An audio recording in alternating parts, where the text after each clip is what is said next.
decade ago, I entered the keyboard hobby by picking up the Vortex Poker keyboard, and I had a lot of fun with it, customizing everything I could customize at the time. 10 years later, QWERTY sent out the Neo70 for me to review, and I had a lot of fun with it, customizing everything I could customize now. But this time around, there's a lot more to customize, so let's talk about how we got from there to here.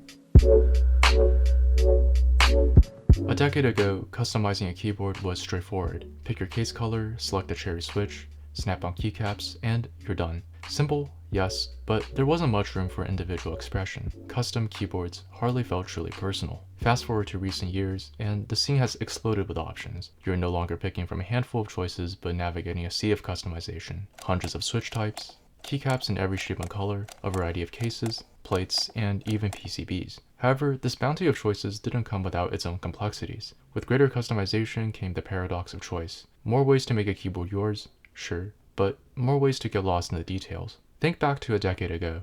With just 6 types of cherry switches available, making a choice was a breeze. Now we've got a dizzying array of options, hundreds of switches, each promising a different typing experience. The question isn't just which switch is good, but which switch is right for me. That's where Milktooth comes in. We make finding the perfect match for your feel and sound preferences easier than before. Whether you're after that clacky or thocky sound, whether you want switches that glide like ice or offer a satisfying bump, Milktooth's filter system helps you narrow it down. And with our unique try before you buy program, you can test drive your shortlisted switches at home, ensuring that you won't get a switch you won't like. Simply love what you buy without any guesswork.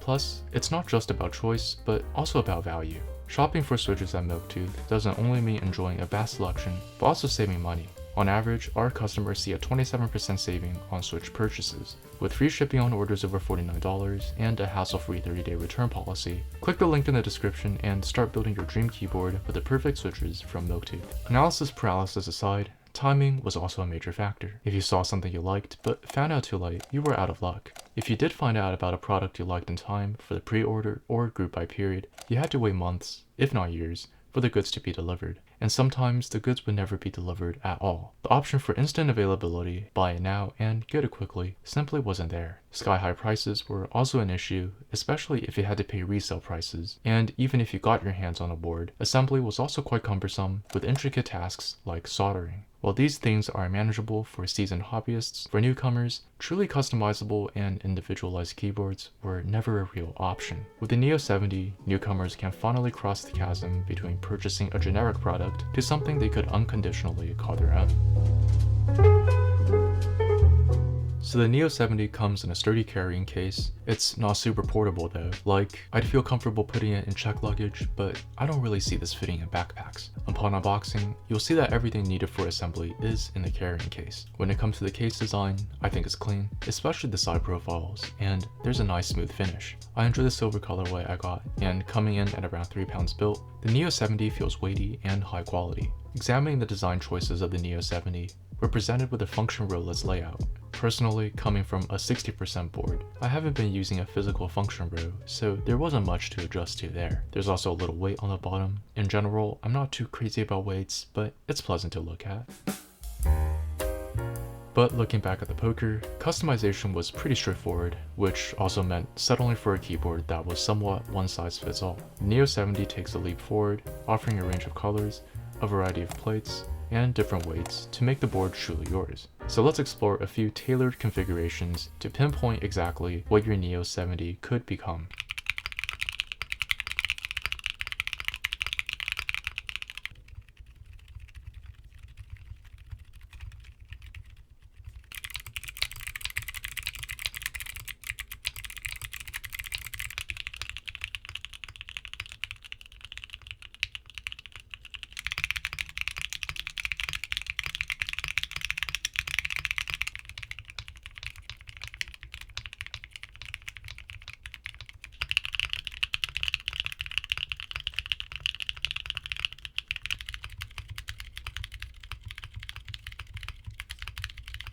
But if you want to see a particular configuration, comment down below which combinations of plates and switches you'd like to hear. If there's enough demand, I'll make another video based on your suggestions, so make sure to subscribe to get notified for that video. I really appreciate the direction QWERTY keys has taken with the Neo70, especially their emphasis on a user-friendly build process. It resonates with me because the experience of assembling the board is just as significant as having the finished product in your hands. To that end, one step they've taken is using magnetic connectors as a replacement for ribbon cables. So ribbon cables can be finicky and prone to being damaged. QWERTY keys has abstracted the ribbon cable away such that you just have to use magnetic connectors. And these things are really sturdy. The magnetic connection is so strong that the smaller PCB on the right can be quite hard to remove, but the main PCB you can just pop out from the bottom. I appreciate how the Neo70 is designed for convenience. You don't have to remove the weight to modify the board. Just lift the tab and push the PCB out. What used to be a maniacal task of carefully unscrewing and handling parts, for something as routine as cleaning, might take me 5 minutes on another board. With the Neo70, it takes around 10 seconds. But I have a couple of small gripes with the Neo70. First, working with a soft plate like Palm can be tricky. The flexibility of the material means switches may not always secure firmly to the plate. While this isn't an issue unique to the Neo70, it's worth mentioning. If you plan to regularly switch out plates or experiment with different switches, investing in a plate support fork like this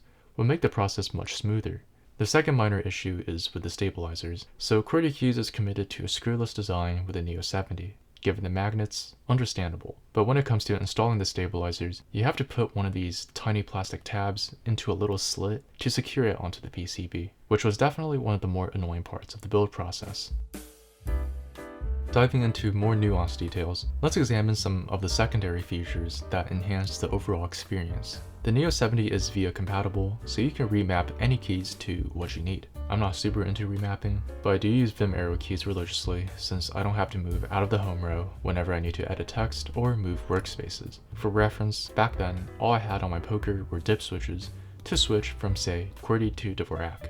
Again, another major development in the last couple of years. For the main PCB, you have the option between gasket and O-ring mount, but for the right nav cluster, there's no option for O-ring mount, only gasket mount. So the Neo70 starts at 100, and QWERTY Key's goal is to keep this board as an in-stock product, available to purchase whenever. According to them, the Neo70 ships within 4 weeks after purchase. While it's not exactly instant availability, I don't think it's too bad. Tack on $30 for shipping to the US, but QWERTY Keys has partnered with regional vendors in select areas, so that may differ for you. Lastly, this keyboard also comes in a wireless configuration. Personally, I only have the wired version, so make sure to check out other creators' videos if you are more interested in that aspect of this board. Wrapping things up, the Neo70 is more than just a great keyboard for today. It's proof of how far we've come in a decade. It's got everything you want as a beginner, without any of the pain points a keyboard hobbyist would have had in the past 10 years. I'd say it's the perfect synthesis of what the ideal, custom keyboard experience could be like. Price, availability, customizability, and the overall building experience are all genuinely simple and tailored for beginners.